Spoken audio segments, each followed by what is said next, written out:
Next, sir, this is a national security presidential memorandum that seeks to impose maximum pressure on the government of the Islamic Republic of Iran. Many of these provisions are similar to actions that your administration took during your first administration. The basic idea here is to have every department and agency, or many departments and agencies in your government attempt to sanction and control Iranian activities, particularly relating to the Iranian nuclear program and the Iranian export of terrorism through support of various proxy groups abroad. And the intent here is to give you all of the possible tools to, I'd say, engage with the Iranian government to ensure that going forward they are less of a malign actor on the world stage. So this is one that I'm torn about. Everybody wants me to sign it. I'll do that. It's very tough on Iran. It's what we had before. We would have never had the problem. You would have never had October 7th. We would have never had the problem had the election gone the different way, which it should have. But this one, I think, more than made up for it. I think we're doing things, and it shows that more than made up for it, much more historic. The Iran situation, hopefully, I'm going to sign it, but hopefully we're not going to have to use it very much. We will see whether or not we can arrange or work out a deal with Iran, and everybody can live together, and maybe that's possible, and maybe it's not possible.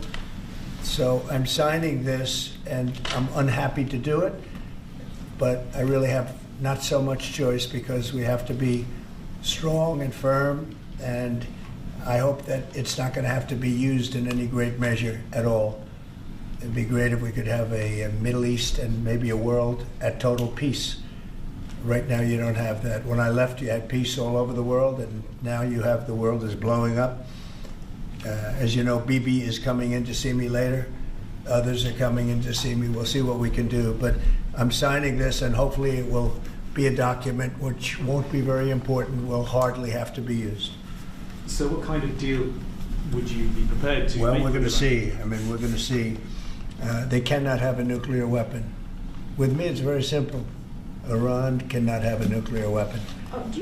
We don't want to be tough on Iran. We don't want to be tough on anybody, but they just can't have a nuclear weapon. Mr. President, are you going to engage in conversations with your counterpart in Iran? I would. Do you want to block the sale of Iranian oil to other nations?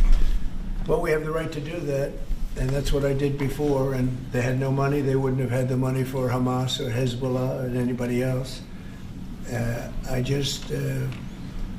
could have been solved. This thing, it just, if things went the way they should have, this would have been over long ago, but it's not over. How close do you think Iran is to developing nuclear weapons? I think they're close. I think they're close. They're too close.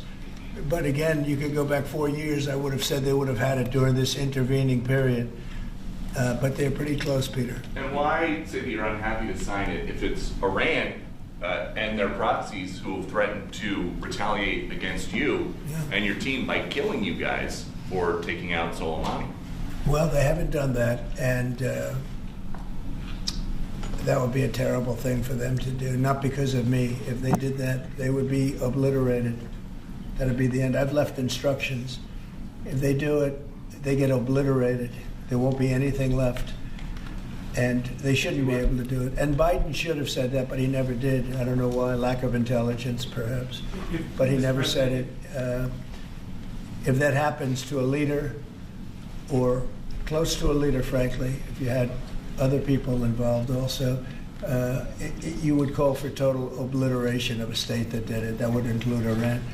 So I'm signing this, and it's a very powerful document, but hopefully we're not going to have to use it. Mr. President, if the Prime Minister today were to ask your help in striking at Iran's nuclear facilities to prevent the kind of progress towards a nuclear weapon, would you give him the green light? Would it, either to do it himself or for the U.S. to participate with him? I don't know that that's what he's going to be asking for. I have no idea that it is. You're telling me. We're going to have a pretty long meeting. We're going to be discussing a lot of things, not only that, but a lot of things. And I'll let you know if the time comes to let you know, but right now that's not something that I can discuss. Mr. President, when you said if they do it, they get obliterated, just to be clear, you're talking about if Iran made an attempt on your life? Yeah, that would be called total obliteration. And I can't imagine they do that. It should have been stated by Biden, but he didn't state it because he had no clue, as you know, as Mr. everybody President, what knows. is your vision actually for relationship Do you with have anything Iran? else? No, that's all we got. My vision for For a what? relationship with Iran, and what do you? What I'd do you love to think have a Israel- good relationship with everybody. They can't have a nuclear weapon. That was the only thing that was very important. They can't have a nuclear weapon. Beyond that, it would be very tough if they insist on doing that. They have some of their leadership, I can tell you right now, and maybe you know it, maybe you don't, but there are many people at the top ranks of Iran that do not want to have a nuclear weapon just for that very reason.